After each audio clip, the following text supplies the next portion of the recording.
Hello everyone, and I am here with a new video and an interesting video. And the topic you might have seen, questions that strike every aspirant, part 1. Yes, so I have gone through various aspirants' demands and their questions regarding NEET UG preparations, and I have collected some of the most frequently asked questions that might strike every NEET aspirant during their preparation. So, first of all, the question is taking 3 or 4 drops or more right? So, many of you will not agree, many of you will agree. But what my opinion is कि अगर आप अपने M को लेकर के बहुत focused हो, determined हो कि हाँ आपको इसी लाइन में जानी है, then it will worth it. और अगर आपको खुद लगता है कि हाँ आप ये कर सकते हो, इस बार एक ट्राई दे करके, जैसे मैंने अपना जब सेकंड ड्रॉप लिया था तो मुझे लगा था कि हाँ इस बार मैं पक्का कर लूँगी, क्योंकि वो कॉन्फिडेंस होना चाहिए. And that is not over confidence, that is self confidence I have.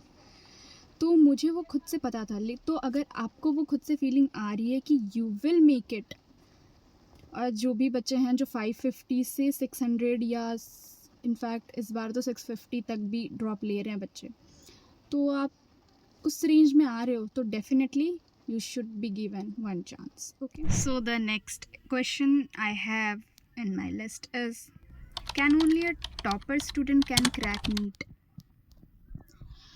We have a lot of examples around us that an average student can also clear a NEET. NEET is वो खेल नहीं है कि सिर्फ यही बच्चा कर सकता है या वो बच्चा नहीं कर सकता है. नीट कोई स्कूल का एग्ज़ाम नहीं है. NEET is not a mind game actually. ये हार्डवर्क का गेम है. आप जितना हार्डवर्क करोगे, आप जितनी रिवीजन और प्रैक्टिस करोगे, ये उस पर मैटर करता है. तो ये मायने नहीं रखता कि आपका स्कूल टाइम में आपका परफॉर्मेंस कैसा था, आप एवरेज स्टूडेंट थे या टॉपर स्टूडेंट थे. टॉपर स्टूडेंट भी बहुत बार क्लियर नहीं कर पाते नीट, और एक एवरेज बच्चा भी कर सकता है. सो ये अपने ऊपर कभी मत लाना कि तुम क्या थे और आगे क्या हो गए. तुम जो नहीं थे वो भी हो सकते हो आगे. तो इट्स ऑल अबाउट यू. मैंने पहले भी कहा है कि आप क्या पढ़ते हो, कहाँ से पढ़ते हो, ये डिपेंड नहीं करता. आप कैसे पढ़ते हो, ये सब आप पे डिपेंड करता है. यही डिपेंड करता है एक्चुअली. सो बेसिकली अगर आपके स्कूल में अच्छे रैंक या आपकी परफॉर्मेंस अच्छी नहीं रही, तब भी अगर आप इस टाइम पे, अभी जो नीट 2025 के लिए टाइम है, इस टाइम पे अगर आप मेहनत कर लेते हो, then it will make it worth it, और आप बिल्कुल कर लोगे. बट खुद पे कॉन्फिडेंस होना चाहिए. So the third and the most asked question is offline और online coaching, which is better.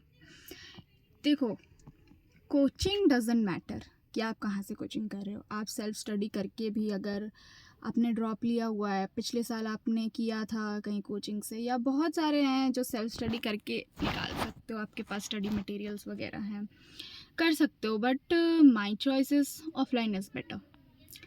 अगर आप बेसिक से सीखना चाहते हो या ये आपका फर्स्ट अटेम्प्ट होने वाला है 2025 में, then please go for it. अगर आप उतना नहीं ले पाते हो कंटेंट अपने माइंड में, या चीज़ें स्ट्राइक नहीं करती हैं, तो आई थिंक आप जितना इंटरेक्ट ऑफलाइन कोचिंग में टीचर्स के साथ कर सकते हो, जितने डाउट क्लियर करवा सकते हो, वो शायद ऑनलाइन में पॉसिबल नहीं है. That's why I went for offline coaching in Kota. ज़रूरी नहीं है कहाँ से कर रहे हो, इट्स ऑल अपॉन कि करना आपको ही है. एंड कहीं से भी कोचिंग करो, फ़र्क नहीं पड़ता है. कंटेंट सेम है, बुक सेम है, एट लास्ट NCERT ही है, एट लास्ट वो 3 घंटे 20 मिनट ही है आपके पास. तो it's all depend on you कि आप कहाँ से पढ़ते हो, कैसे पढ़ते हो. क्वेश्चन इज़ कि आप कर पाते हो या नहीं. ठीक है, तो offline will be better.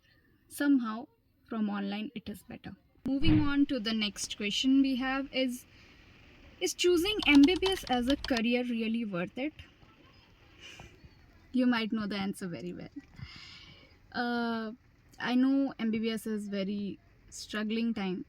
It's a very struggling career actually.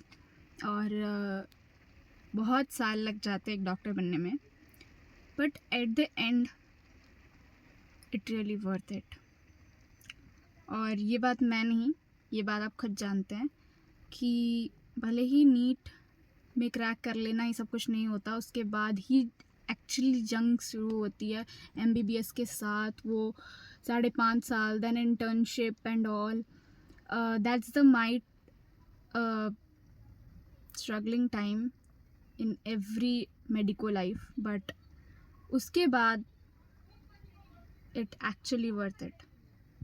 सो और MBBS एक करियर तो है नहीं, मैं नहीं मानती इसे career. It's a noble profession I think. और कभी इस बात का पछतावा शायद ही किसी को हुआ होगा कि उसने MBBS लेके कोई गलती कर दी, और शायद जिसे होता होगा पछतावा वो MBBS के लायक नहीं है. I think so. MBBS मुश्किल ज़रूर है. Being a doctor, being the second God of the earth, it's might really worth it.